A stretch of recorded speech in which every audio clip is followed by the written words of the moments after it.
नमस्कार बच्चों, chemical kinetics की इस लेक्चर सीरीज में आपका स्वागत है। बहुत ही इंपॉर्टेंट लेक्चर्स चल रहे थे और लास्ट लेक्चर में हम लोगों ने concentration of participating species rate of reaction को कैसे इफेक्ट करता है हम लोगों ने ये देखा था। चलिए आइए उसमें थोड़ा सा आगे बढ़ते हैं।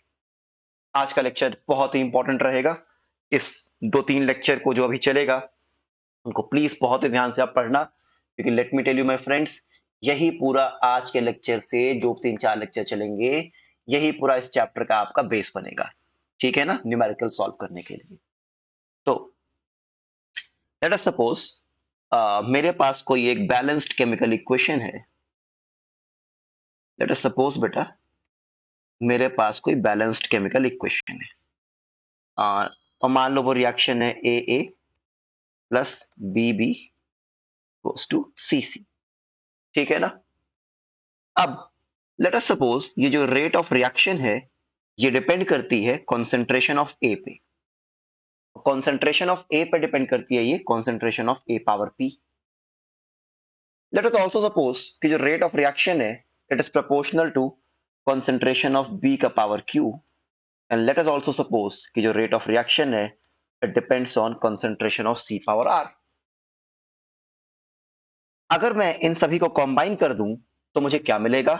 मुझे मिलेगा rate of reaction is proportional to concentration of A power P, concentration of B power Q and concentration of C power R। अब इस प्रोपोर्शनैलिटी साइन को हटाने के लिए जाहिर सी बात है हम एक प्रोपोर्शनैलिटी कांस्टेंट लाएंगे, और उस प्रोपोर्शनैलिटी कांस्टेंट को लेट अस सपोज कर मैंने लिखा है स्मॉल के से। तो small K A power P, P power Q, C power R. ठीक है ना। अब ये जो स्मॉल के है ये आप समझ रहे हो ये एक प्रोपोर्शनैलिटी कांस्टेंट है, देयरफॉर किसी भी रिएक्शन के लिए इसकी वैल्यू कांस्टेंट रहेगी। इस के को हम क्या बोलते हैं? इस के को हम बोलते हैं बेटा रेट कांस्टेंट या वेलोसिटी कांस्टेंट या स्पेसिफिक रिएक्शन रेट। के बारे में बहुत ही डिटेल चर्चा हम करेंगे जैसे जैसे हम इस चैप्टर में आगे बढ़ेंगे। क्या कहने की बात यह है कि मान लो यहां पे आया कि rate of reaction is equal to K A power P, B power Q, C power R. अब ये जो पूरा एक्सप्रेशन है बेटा, ये जो पूरा एक्सप्रेशन है इसको हम बोलेंगे रेट लॉ एक्सप्रेशन। क्या बोलेंगे बेटा? इसको हम बोलेंगे रेट लॉ एक्सप्रेशन, या फिर सिंपली हम इसको क्या बोलेंगे? Rate law. ठीक है, थोड़ा आगे अब देखो। ये पी क्यू आर क्या है बेटा? ये पी क्यू आर क्या है? पी को हम बोलेंगे, पी किसके ऊपर का पावर है बेटा? पी है ए के ऊपर का पावर। क्यू किसके ऊपर का पावर है? बी का पावर है। और आर किसका पावर है? सी का पावर है। ठीक है ना। तो इन पी क्यू आर को हम लोग क्या बोलते हैं? ऑर्डर। क्या बोलते हैं बेटा? ऑर्डर। तो पी को हम लोग बोलेंगे बेटा क्या?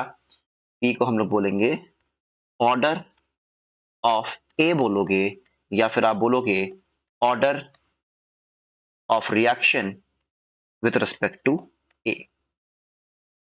क्यू को आप क्या बोलोगे? ऑर्डर ऑफ बी बोलोगे, या फिर order of reaction with respect to B बोलोगे। आर को हम क्या बोलेंगे? ऑर्डर ऑफ सी बोलेंगे, या फिर order of reaction with respect to C. अगर आप पी क्यू और आर को आपने जोड़ दिया, मान लो पी क्यू आर को मैंने जोड़ा, क्या मिला? एन। इस एन को हम लोग क्या बोल देंगे? Order of reaction. इस एन को हम लोग क्या बोलेंगे? Order of reaction. इसका मतलब ऑर्डर ऑफ रिएक्शन क्या होता है बेटा? रेट लॉ एक्सप्रेशन में, रेट लॉ एक्सप्रेशन में जो पावर रहता है पार्टिसिपेटिंग स्पीशीज के ऊपर, उन्हीं को हम लोग क्या बोलते हैं? ऑर्डर। क्या बोलते हैं? ऑर्डर। मैं लिखता हूं ऑर्डर क्या होता है।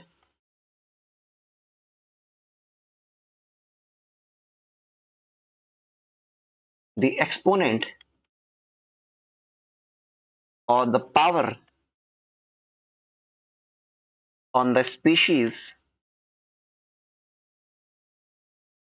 present in the rate law expression is known as order. अब समझो कुछ इंपॉर्टेंट बात, कुछ बातें आप समझो ऑर्डर के बारे में। जैसे आपने लिखा रिएक्शन थी A plus B goes to C. अब rate of reaction concentration of A का पावर पी पे आया, कॉन्सेंट्रेशन ऑफ बी का पावर क्यू पे आया, कॉन्सेंट्रेशन ऑफ सी का पावर आर पे आया। तो सर ये पी क्यू आर की वैल्यू क्या होगी, हमें कैसे पता चलेगा पी क्यू आर क्या है, क्या वैल्यू है?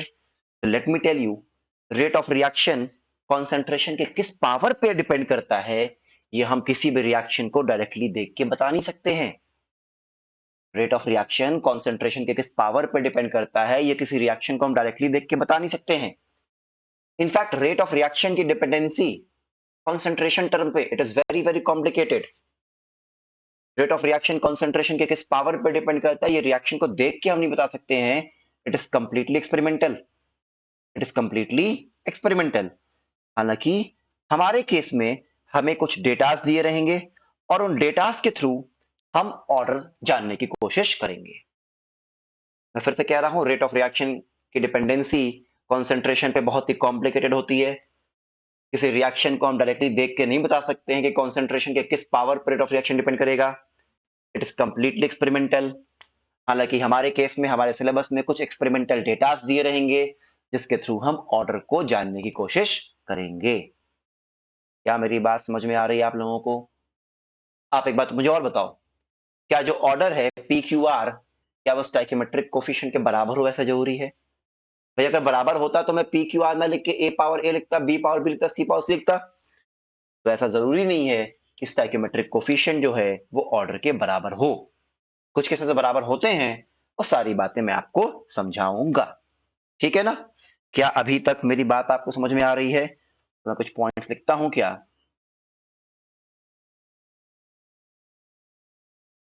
Rate of reaction depends on the concentration of participating species in a very complicated manner. Full stop. Simply by looking at a chemical reaction, we cannot directly predict the order of a reaction. In fact, the order and hence the rate law expression is an experimental quantity. However, in our syllabus, we will be provided with some data. However, in our syllabus, we will be provided with some data which will help in predicting the order of a reaction and hence will help in writing the rate law expression. जो points मैंने इससे पहले बोले वही मैं लिखता हूं क्या, rate of reaction depends on concentration of participating species in a very complicated manner. मैंने पहले ही बोला है कि किसी भी रिएक्शन को डायरेक्टली देखकर हम उसके ऑर्डर का प्रेडिक्ट नहीं कर सकते। इनफैक्ट ऑर्डर हुआ या रेट लॉ एक्सप्रेशन हुआ, ये कैसा रहेगा? एक एक्सपेरिमेंटल क्वांटिटी होगा। This is very very important. Order is an experimental quantity. हालांकि हमारे सिलेबस में हमें कुछ एक्सपेरिमेंटल डेटा दिए रहेंगे जिससे हम ऑर्डर ऑफ रिएक्शन लिख लेंगे, और ऑर्डर लिख लेंगे तो ऑब्वियस सी बात है हम उसका रेट लॉ एक्सप्रेशन भी लिख लेंगे। ठीक है, क्या ये बात मेरी समझ में आ रही है आपको? ठीक है, अगर मेरी इतनी बात समझ में आ रही है तो थोड़ा आगे बढ़ते हैं। एक काम करते हैं, जरा हम लोग रेट कांस्टेंट को डिफाइन करते हैं। आपने क्या लिखा? आपने लिखा आर ओ आर बराबर के concentration of A power P, concentration of B power Q, concentration of C power R. ठीक है ना? Let us suppose, let concentration of A, B and C be equal to 1 molar. अगर concentration of A, B और C 1 molar हो जाएं तो rate of reaction किसके बराबर हो जाएगा? रेट कांस्टेंट K के बराबर। तो इसका मतलब रेट कांस्टेंट K को हम कैसे डिफाइन कर सकते हैं? The rate of reaction when the concentration of participating species in the rate law expression is unity is known as what? Rate law is known as order of reaction। लिख देता हूं, sorry, let me repeat. The rate of reaction when the concentration of participating species is unity is known as rate constant of reaction। माफ कीजिएगा, कभी कभी हो जाता है उल्टा सीधा। ठीक है, मैं लिखता हूं क्या? The rate of reaction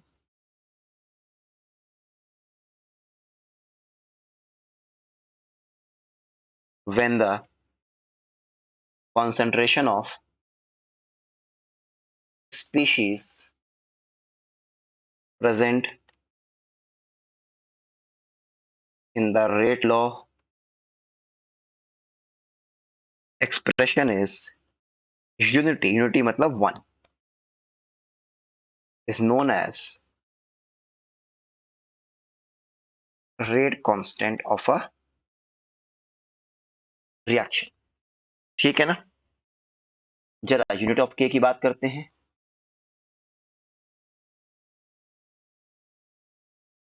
जैसे आपने क्या लिखा? आपने लिखा R O R is equal to K, A का पावर पी, बी का पावर क्यू, सी का पावर आर।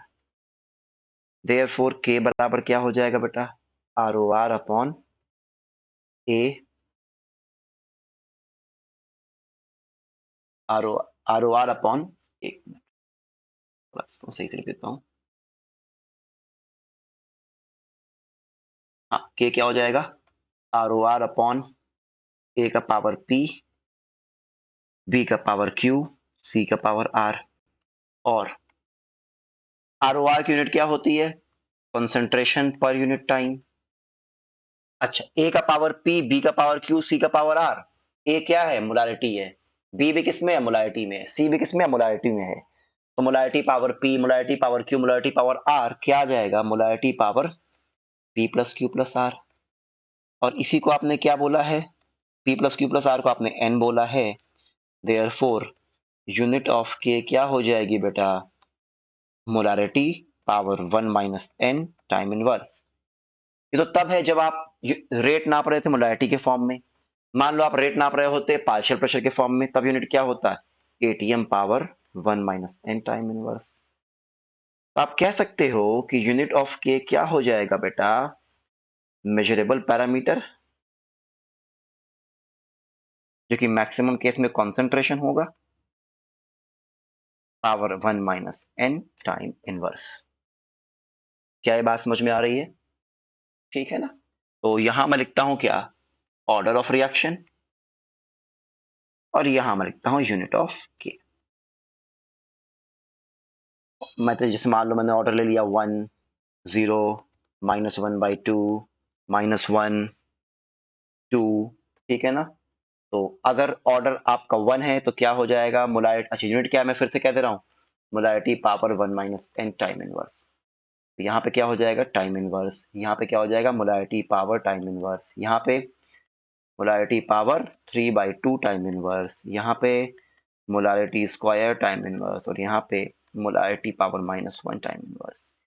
इसका मतलब मान लो आपको के की वैल्यू दी हुई हो, और आपने उसकी यूनिट देख ली, तो के की वैल्यू की यूनिट देखकर भी हम ऑर्डर ऑफ रिएक्शन को प्रिडिक्ट कर सकते हैं। वेरी वेरी इंपॉर्टेंट, मैं लिख दे रहा हूं क्या, यूनिट ऑफ के, यूनिट ऑफ के gives an idea about the order of reaction। Very very important.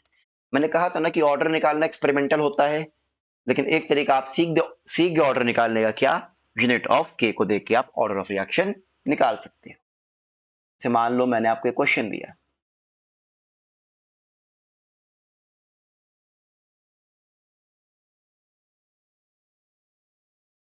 For a particular reaction, for a particular reaction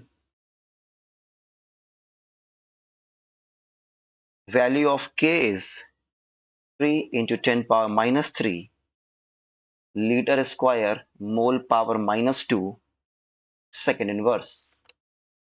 Find the order of reaction।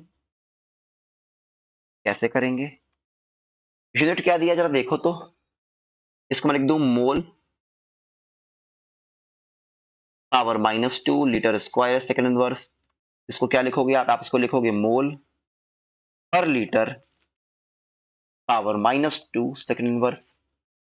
आप इसको इक्वेट कर दो किससे, मोल पर लीटर, यही molar था, 1 minus N second inverse, therefore 1 minus N की value आ गई माइनस 2, एन की वैल्यू क्या आ गई 3।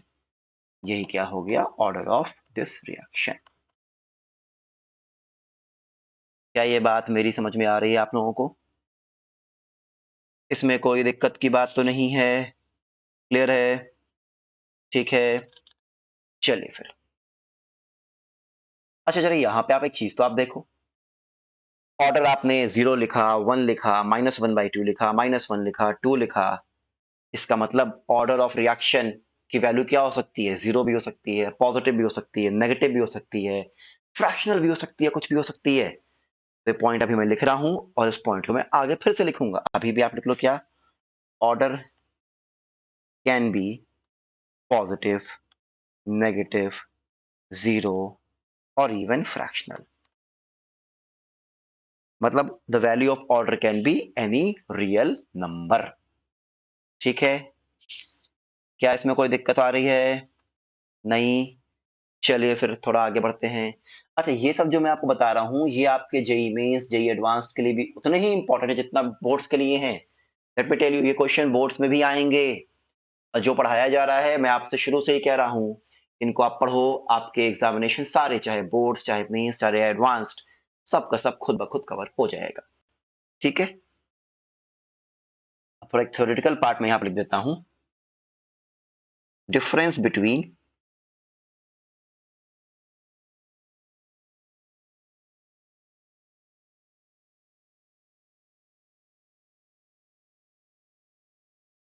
Rate and rate constant. तो यहां मैं लिखता हूं रेट ऑफ रिएक्शन और यहां मैं रेट कांस्टेंट।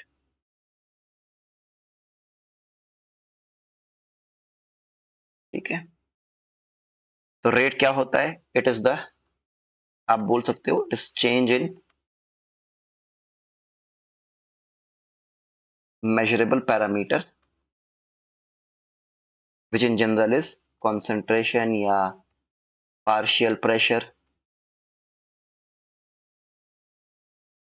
with time। और रेट कांस्टेंट को अभी हमने डिफाइन किया, it is the rate of reaction when the concentration of participating species in RLE is unity, है ना। दूसरा यूनिट क्या होगी रेट की, इसकी यूनिट होगी मोलारिटी पर यूनिट टाइम या फिर एटीएम पर यूनिट टाइम, जो भी आपने पैरामीटर लिया हो। इसका क्या हो जाएगा, molarity power 1 minus N molarity power 1 minus N time inverse, या फिर ATM power 1 minus N time inverse. ये बात समझ में आ रही है? ठीक है ना? तीसरा पॉइंट क्या होगा? जो रेट ऑफ रिएक्शन है ये टाइम के साथ चेंज होता है। मैं लिख रहा हूं, रेट ऑफ रिएक्शन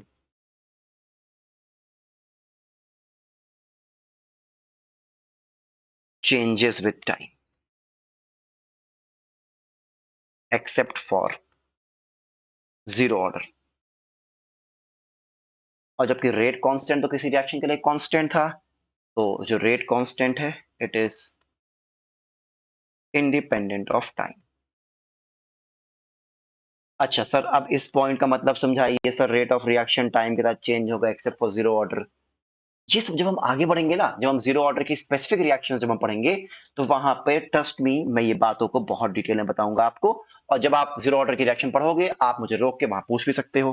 खैर रोक तो नहीं पाओगे ठीक है ना, क्योंकि अपन तो आपको ऑनलाइन पढ़ा रहे हैं, बट वहां पे आपको इस बात का एहसास होगा। मेन पॉइंट अभी जो आपको समझ में आएगा वो कौन सा पॉइंट रहेगा? वो आपका रहेगा point number 1 and point number 2। बाकी तो आप जैसे जैसे आगे बढ़ोगे आप ये बात सीखते रहोगे। ठीक है ना? इसी तरह मैं एक पॉइंट नंबर 4 भी लिखता हूं। पॉइंट नंबर 4 भी जब आप आगे बढ़ोगे तब आप सीखोगे। अब इस सिर्फ और सिर्फ पॉइंट नंबर 1 और पॉइंट नंबर 2 पे आप लोग ध्यान दो। ठीक है ना?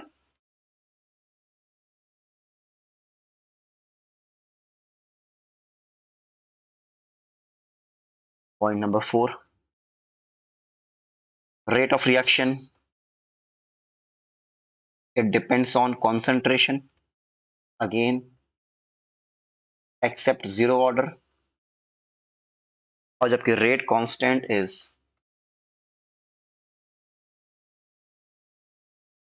independent of concentration, and in fact it depends on temperature, catalyst and activation energy। और इन सभी के बारे में डिटेल में हम किसमें पढ़ेंगे? आर्हीमियस इक्वेशन। क्या कह रहा है कि जो रेट कांस्टेंट की वैल्यू है बेटा, वो कंसंट्रेशन हुआ, टाइम हुआ, इन पे डिपेंड नहीं करेगा। जो रेट कांस्टेंट की वैल्यू है वो कंसंट्रेशन, टाइम इन पे डिपेंड नहीं करेगा। रेट कांस्टेंट की वैल्यू सिर्फ और सिर्फ किस पे डिपेंड करेगी? Temperature, catalyst and activation energy. In fact किसी भी रिएक्शन के लिए रेट कांस्टेंट फिक्स होगा। जब तक आप किसी रिएक्शन का टेम्परेचर चेंज ना करो, जब तक आप किसी रिएक्शन में कोई नया कैटलिस्ट ना ऐड कर दो, तब तक किसी भी रिएक्शन के लिए रेट कांस्टेंट की वैल्यू चेंज नहीं होगी। ये बात दिमाग में बैठा लो। क्या ये बात समझ में आ रही हैं? छोटी छोटी बातें हैं जो कि बहुत काम देंगी आपको, बहुत असरदार होंगी। इन छोटी छोटी बातों को आप ध्यान दोगे तभी सवाल होगा। रिपीट कर रहा हूं, rate constant of a given reaction is constant. जब तक वो रिएक्शन ना चेंज हो जाए, या फिर उस रिएक्शन का टेम्परेचर ना चेंज हो जाए, या फिर उसमें कैटलिस्ट ना ऐड कर दो, तब तक उस रिएक्शन की रेट कांस्टेंट चेंज नहीं होगी। क्या ये बात समझ में आ रही है मेरी? इसमें कोई दिक्कत तो नहीं है? चलिए ठीक है। चलिए फिर मैं आपको एक क्वेश्चन देता हूं, उसको ट्राई करते हैं।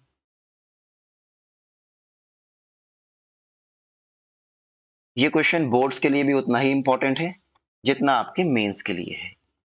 लॉजिकल क्वेश्चंस होते हैं ये सब।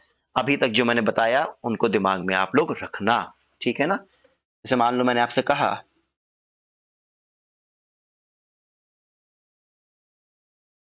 फॉर अ पर्टिकुलर रिएक्शन, मान लो रिएक्शन है 2a plus B goes to product. Order with respect to A दिया है 2, order with respect to B दिया है -1। क्वेश्चंस क्या क्या है? पहला, write the rate law expression. दूसरा, टोटल या ओवरऑल ऑर्डर ऑफ रिएक्शन। तीसरा, what will be the effect on the rate of reaction if concentration of A is doubled।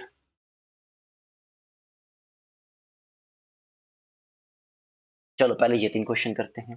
बाद में इसमें मैं 2 क्वेश्चन और ऐड कर दूंगा इसी क्वेश्चन के पार्ट में। क्या कह रहा है 2a plus B, 2a plus B क्या बना रहा है प्रोडक्ट, और क्या क्या दिया है, एक्सपेरिमेंटली दिया है कि order with respect to A है 2, order with respect to B क्या है -1। तो क्या कह रहा है रेट लॉ एक्सप्रेशन, तो रेट लॉ एक्सप्रेशन क्या हो जाएगा R O R is equal to K concentration of A का पावर 2 बी का पावर -1। अरे बी का पावर 1 मत कर देना, do not confuse stoichiometric coefficient with the order of reaction. मैंने कहा भी है कि ऑर्डर ऑफ रिएक्शन जरूरी नहीं है कि स्टोइकियोमेट्रिक कोफिशिएंट के बराबर हो, ऑर्डर इज डिटरमाइंड एक्सपेरिमेंटली। मैं लिख दे रहा हूं do not confuse order with stoichiometric coefficient। Second, overall order of reaction कितना हो जाएगा, order of A plus order of B कितना हो गया 1 हो गया। ठीक है ना। अब देखो अगला सवाल क्या कह रहा है। अगला सवाल मुझसे ये कह रहा है साहब कि अगर मैं कॉन्सेंट्रेशन ऑफ ए को डबल कर दूं, अगर मैं कॉन्सेंट्रेशन ऑफ ए को डबल कर दूं तो बताओ रेट ऑफ रिएक्शन पे क्या फर्क पड़ेगा। अच्छा, कॉन्सेंट्रेशन ऑफ ए को डबल कर रहा है, कॉन्सेंट्रेशन ऑफ बी के बारे में कोई बात नहीं कर रहा है। तो जिस चीज के बारे में कभी बात ना की जाए उसको हम क्या मान लेते हैं, कांस्टेंट मान लेते हैं। तो ये बात मैं लिख दे रहा हूं, ध्यान में रखना। जिस पैरामीटर के बारे में, जिस पैरामीटर के बारे में इंफॉर्मेशन ना दी हो, assume it to be a constant, assume it to be a constant। जैसे आपने लिखा कि rate of reaction is equal to K A का स्क्वायर बी का पावर -1। ये मान लो रेट ऑफ रिएक्शन है। क्या कह रहा है, अच्छा ये मान लो इनिशियल रेट है। मान लो कंसेंट्रेशन ऑफ ए को मैंने डबल किया तो 2a का स्क्वायर हो जाएगा, बी को तो छूना भी नहीं है तो बी पावर -1 कर दो। मान लो रेट हो गया आर फाइनल, तो आर फाइनल क्या हो जाएगा in terms of R initial, divide कर दो, ए से के गया, ये भी गया, R I by R F बराबर क्या हो जाएगा 1/4, therefore R final is equal to 4 RI। Logically भी आप सोच सकते हो भाई ए का स्क्वायर है ना, बी तो कांस्टेंट आप मानोगे, तो अगर ए को आप स्क्वायर करोगे, ए का पावर 2 है, तो ए को अगर आप डबल कर दोगे तो रेट ऑफ रिएक्शन क्या हो जाएगी, 4 गुना हो जाएगा। भाई यही तो होता है ऑर्डर, क्या, rate is directly proportional to concentration का पावर ऑर्डर, है ना। चलो जरा इसी में मान लो मैंने इसका चौथा पार्ट लिखा इस क्वेश्चन का। Suppose I write down the fourth part of this question. मैंने लिखा effect on rate when concentration of B is reduced to 1/3। इस बार concentration of B को 1/3 कर दिया गया, A को छुआ भी नहीं गया। अब बताओ क्या इफेक्ट होगा रेट ऑफ रिएक्शन पे, तो लिखो R initial is equals to K, sorry, A का स्क्वायर B का पावर -1। R फाइनल क्या हो जाएगा K A का स्क्वायर B बाई 3 पावर -1। और इसको ऐसा लिख दो, चाहे तो डिवाइड कर दो चाहे ऐसा लिख दो इसको, आर एफ, सिंपल मैथ्स है, आर एफ के का square B power -1 upon 3 power -1। क्या ये,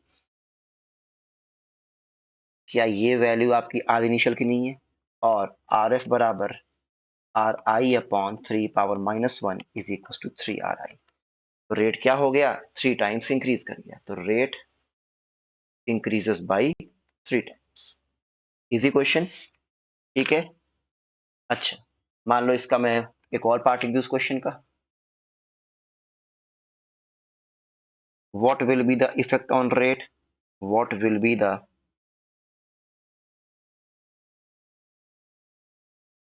effect on rate if volume of container is doubled?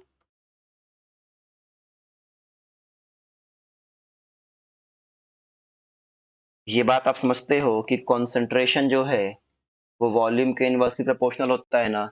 तो अगर वॉल्यूम को मैं डबल करूंगा तो कॉन्सेंट्रेशन सभी का क्या हो जाएगा, हाफ हो जाएगा।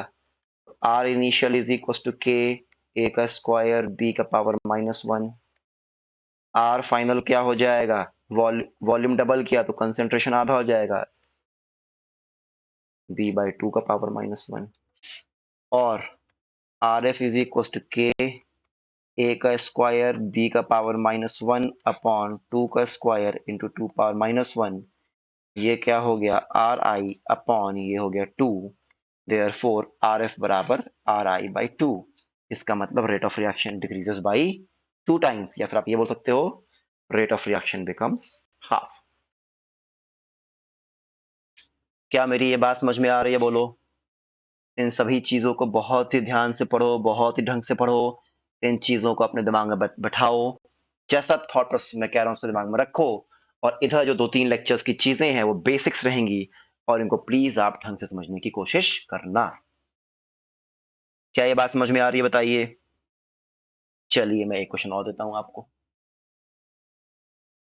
लिखेंगे आप लोग क्वेश्चन। चल ठीक है बेटा, चलिए आपका मन है तो मैं क्वेश्चन और लिखता हूं। जैसे मैंने क्वेश्चन दिया कि कोई रिएक्शन है A goes to P, कह रहा है कि rate becomes half when concentration of A increases by 4 times. Determine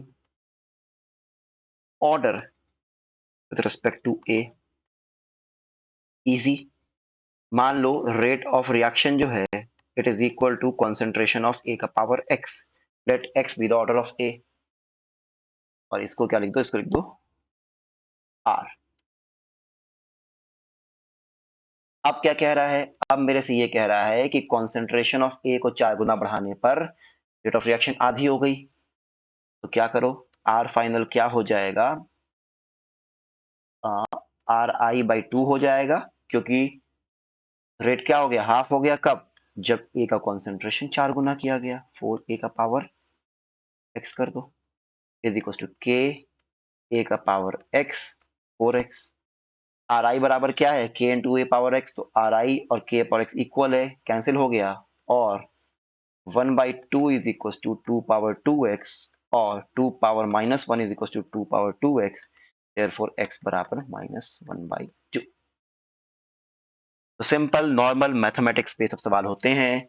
I hope मेरी बात आपको समझ में आ रही है, इसमें कोई दिक्कत तो नहीं है बेटा। ठीक है, एक सवाल और करते हैं। वीडियो को पॉज करो, सांस लो, आराम से देखो, क्वेश्चंस को खुद ट्राई करने की कोशिश करो आप लोग।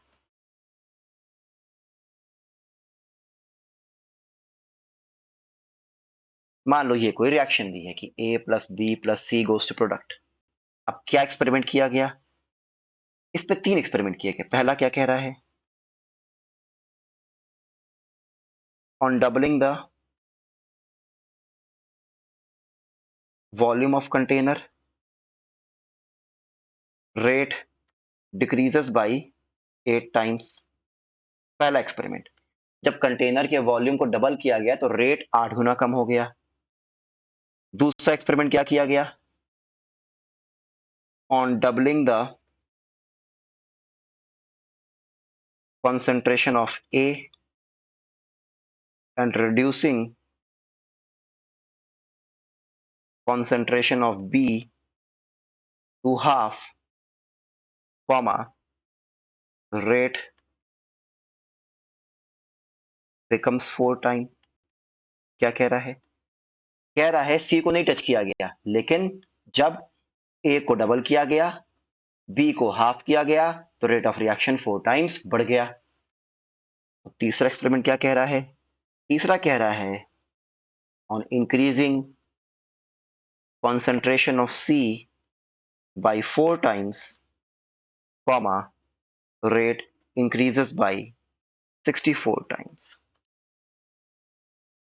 क्वेश्चन है, find order of reaction and order of ABC, order of ABC, and also right the rate law expression. Question दिखने में जितना लंबा है करोगे तो आराम से हो जाएगा। इस क्वेश्चन को पहले आप लिख लो फिर आप करो। तो मुझे क्या, मेरा मेन एम क्या है? मेरा मेन एम है कि मुझे ऑर्डर निकालना है with respect to A B and C. तो मैं क्या मान लूं कि rate of reaction is equal to concentration of A का पावर पी, बी का पावर क्यू, सी का पावर आर। अब एक एक डेटा को आप लगाओ। पहला डेटा अगर आप पढ़ोगे तो क्या कह रहा है कि on doubling the volume of container rate decreases by 8 times. भाई वॉल्यूम ऑफ कंटेनर डबल करने पर कॉन्सेंट्रेशन सभी का हाफ हो जाएगा कि नहीं? ये बात आप समझते हो ना? वॉल्यूम ऑफ कंटेनर डबल करने पर कॉन्सेंट्रेशन सभी का हाफ हो जाएगा। तो रेट कितना हो गया? R/8 हो गया कब? जब वॉल्यूम डबल किया गया, मतलब सभी का कॉन्सेंट्रेशन क्या हो गया? आधा हो गया। कुछ ऐसे। और R/2 is equal to K। अब इसको आपको सॉल्व करना आना चाहिए, ये प्रैक्टिस से आएगा, आसान है। (2 plus Q plus R. Rate की वैल्यू तो यही थी, तो ये इक्वल है तो ये कट जाएगा। Therefore 2 is equals to 2 plus Q plus R. तो पहला इक्वेशन हमें क्या मिल गया? P plus Q plus R is equal to 3। पहला इक्वेशन। तीन वेरिएबल्स की वैल्यू निकालनी है तो तीन इक्वेशन चाहिए। पहला इक्वेशन मिल गया पहले एक्सपेरिमेंट से। दूसरा एक्सपेरिमेंट क्या कह रहा है? पढ़ो तो आप जरा। On doubling the concentration of A and reducing the concentration of B to half, rate becomes 4 times. C को टच भी नहीं किया गया। तो इनिशियली R क्या था? K, A power P, B का पावर Q, C का पावर R। अब रेट कितना हो गया? 4 गुना हो गया। कब 4 गुना हो गया? जब कॉन्सेंट्रेशन ऑफ ए को डबल किया गया बेटा। कॉन्सेंट्रेशन ऑफ सी को हाफ, अच्छा बी को हाफ कर दिया गया, हाफ कर देते हैं। लीजिए साहब, सी को टच भी नहीं करना है, डू नॉट टच। ठीक है, तो क्या हो जाएगा? 4R is equal to K, A का पावर पी, बी का पावर क्यू, सी का पावर आर। क्या बचेगा? 2 power P upon 2 power Q, तो 2 पावर पी माइनस क्यू। ये तो कैंसिल हो जाएगा। 4 क्या होता है? 2 पावर 2 होता है। 2 power 2 is equal to 2 power P minus Q, therefore P minus Q कितना हो गया? 2 हो गया। ये हो गया दूसरा इक्वेशन। और तीसरा क्या कह रहा है मेरे भाई? तीसरा कह रहा है कॉन्सेंट्रेशन ऑफ सी को 4 गुना करने पर ROR 64 टाइम्स हो गया। तो जाहिर सी बात है 4 का पावर कितना आएगा? 3 आएगा। मतलब ऑर्डर विद रिस्पेक्ट टू सी कितना आएगा? 3 आएगा। देख लो, न्यूमेरिकली देख लो आप लोग। R K, A power P, B power Q, C power R. कह रहा है ROR 64 टाइम्स हो गया जब कॉन्सेंट्रेशन ऑफ सी क्या कर दिया गया? 4 टाइम्स कर दिया गया मेरे भाई। तो 64R is equal to K, A power P, B power Q, C power R. 4R cancel cancel cancel, तो 4R बराबर 64। R बराबर क्या हो गया? 3 हो गया। R बराबर क्या हो गया? 3 हो गया। हमें इक्वेशन क्या मिला था? पहला हमें मिला था P plus Q plus R मिला था 3, और R को 3 भरो, तो P प्लस क्यू प्लस 3 बराबर 3, 3 से 3 गया, तो P प्लस क्यू क्या हो गया? 0 हो गया। और दूसरा इक्वेशन क्या मिला था? P माइनस क्यू बराबर 2, इनको ऐड करो, तो 2P बराबर 2, देयरफॉर P बराबर क्या हो गया? 1 हो गया। और P प्लस क्यू चूंकि 0 आ रहा था तो Q बराबर -1। तो P बराबर 1, Q बराबर -1, R बराबर 0, देयरफॉर रेट लॉ, तो रेट लॉ एक्सप्रेशन क्या हो जाएगा? P की वैल्यू कितनी आई थी? 1 आई थी ना शायद। हाँ 1 आई थी। ठीक है, K A power 1, B power -1, C power 3। Order respect to A, B, C, 1, -1, 3, and overall order is equals to P plus Q plus R, जो कि 3 आया था। क्या ये बात समझ में आ रही है? चलिए, तो अभी आप ऑर्डर के बारे में बेसिक जानकारियां सीख रहे हो। अभी आपको इसके बारे में और इंफॉर्मेशन मैं दूंगा, और कहानियां, और किस्से, और भी क्वेश्चंस कराऊंगा। That's it for today. Thank you all and a very happy learning. Thank you.